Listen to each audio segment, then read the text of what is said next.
सबसे पहले क्या करेंगे, यहाँ पर कुछ लेजर्स बना लेंगे। अकाउंटिंग इन्फो में जाओ और लेजर्स को डेवलप करो। ध्यान रखना कौन कौन से लेजर्स डेवलप करेंगे, ये ध्यान रखना, बहुत सिंपल सा स्टेप है आज।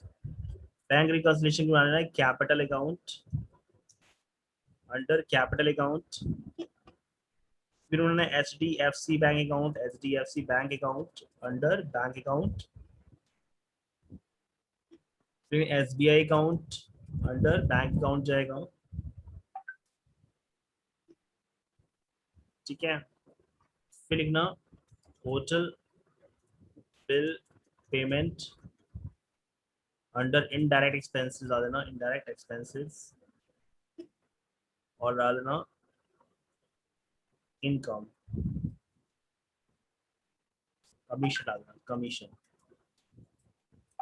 और डाल देना इनडायरेक्ट इनकम। ठीक है, जब एक्सेप्ट हो जाए तो एस्केप से बाहर जाना,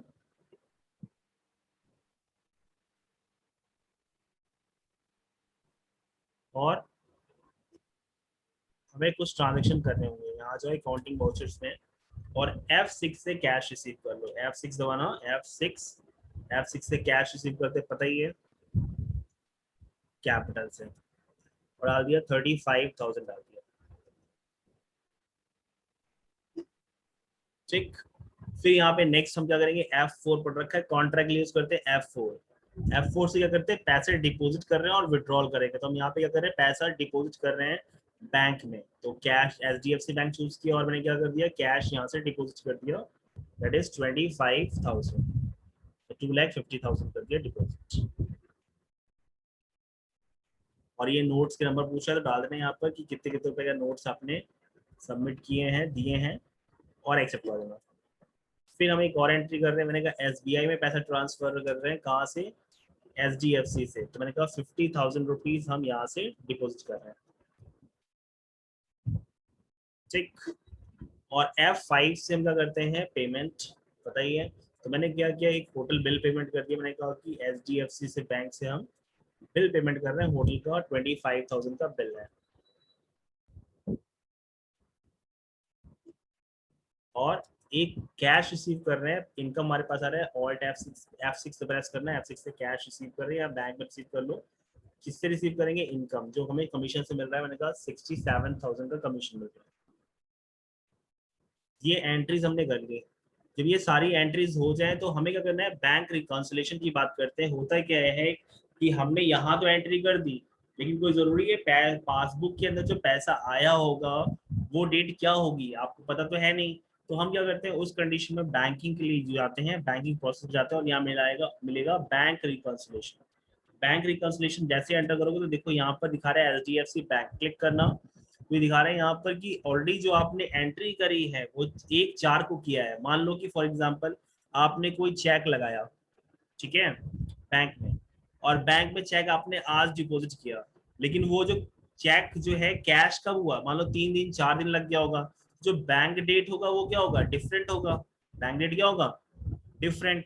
तो उस बैंक डेट को हम यहाँ डालते हैं, मान लो कि 1/4 को लगाया और उसने 4/4 को हमारे बैंक में डिपॉजिट कर दिया, यानी 4 अप्रैल को उसने डिपॉजिट कर दिया, 4/4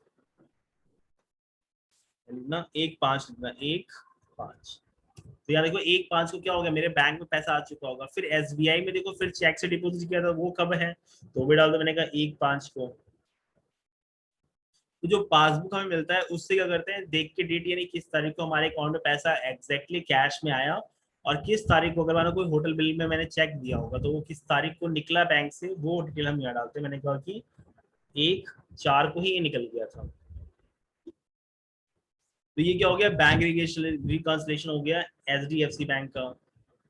और फिर हम आते हैं SBI में देखो एक कॉन्ट्रा कर रखी है, मैंने कॉन्ट्रा में डिपॉजिट किया था, कैश डिपॉजिट किया था, चेक से डिपॉजिट किया था। तो ये कब कैश हमारे पास बैंक में पहुंचा, मैंने कहा 1/5 को ये बैंक में पहुंचा।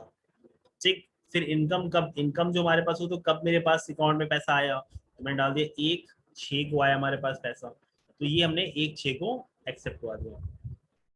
क्लियर। तो बैंक रिकॉन्सिलेशन का सिर्फ इस और सिर्फ इतना यूज होता है कि जो हमारा कैश बुक होता है और पासबुक होता है उसकी एंट्रीज वेरी करती हैं, तो हमें पता नहीं चल पाता है कि एग्जैक्ट डेट पे हमारे पास कितना बैंक में बैलेंस है। तो हम क्या करते हैं, मंथली क्या करते हैं, उसको अपडेट करते हैं, पासबुक से हम मैच कराते हैं। तो ये जो एंट्री दिख रही है ना बैंक डेट, ये पासबुक वाली है, और ये क्या है, हमारे जो कंप्यूटर में एंट्री करी है वो डेट है। ठीक है। सिमिलरली आप यहाँ पे जाओगे, एसबीआई में जाओगे, एसबीआई में जो डेट दिख रही है ये आपकी डेट क्या है, पासबुक वाली, जो बैंक की पासबुक में मिलेगा। और ये क्या हमारे पास जो कंप्यूटर की डेट है वो मिलेगा हमें यहाँ पर। ठीक है, समझ आ रहा है। और यहाँ पर आप देख सकते हो कि चेक जो भी आपने रजिस्टर किए हैं, डिपॉजिट किए हैं, उसको देखना हो तो आप चले जाओ डिपॉजिट स्लिप्स। तो यहाँ पे एक चेक से डिपॉजिट किया होगा तो डिपॉजिट स्लिप चेक का दिखाएगा यहाँ पर। तो यहाँ चेक से आपने डिपॉजिट नहीं किया, यहाँ शो नहीं करे। एसबीआई में देखो, एसबीआई में डिपॉजिट किया, देखो 2 चेक दिख रहे हैं। 2 चेक आपने क्या किए हैं, डिपॉजिट किए हैं। एक कमीशन आपने रिसीव किया है एसबीआई बैंक में, और एक क्या किया है, पेमेंट किया है आपने। तो वो यहाँ पर दिख रहा है कि 2 चेक आपने एंट्रीज करवाई हैं। इस तरह कैश कितने बार डिपॉजिट किया है वो हमें मिल जाएगा कैश डिपॉजिट चेक से। तो एक एचडीएफसी बैंक में कराया था 2,50,000, और दूसरा कराया है मैंने एसबीआई में। तो वो एंट्रीज दिख रही है, एसबीआई वाला नहीं है क्योंकि इसमें हमने चेक से पेमेंट कराया था। समझ आ रहा है ये चीज, क्लियर हो गया। आ रही है सर। और ये देखो चेक कितने रजिस्टर्ड है, 2 चेक दिख रहे होंगे यहाँ पर, एचडीएफसी बैंक में 2 चेक लगे हैं, एंटर मारना। देखो रिकनसाइल्ड हो चुके हैं, रिकनसाइल्ड मतलब मैंने क्या कर लिया है, पासबुक से कैश बुक को मैच करा लिया है। तो वो दिख रहा होगा, ओवरऑल बैलेंस क्या है हमारे पास, 75,000 शो आउट हो रहा है। और अगर आप जाके कैश बुक में देखोगे तो वो पैसा आपको दिखाई देगा, यहाँ जाना बैलेंस शीट में, और ऑल्ट F1 दबाना। ऑल्ट F1 दबाते ही क्या होगा, डिस्क्रिप्शन आ जाएगा, ऑल्ट F1 से डिस्क्रिप्शन आता है, ऑल्ट F1 से, भूलना मत, डिटेल के लिए ऑल्ट F1 प्रेस करते हैं तो डिस्क्रिप्शन आ जाएगा कि हमारे बैंक में कितना पैसा डिपॉजिट है। ठीक है, और कैश में कितना है वो एग्जैक्टली क्या हो गया, अपडेट हो गया। चीज समझ में आई।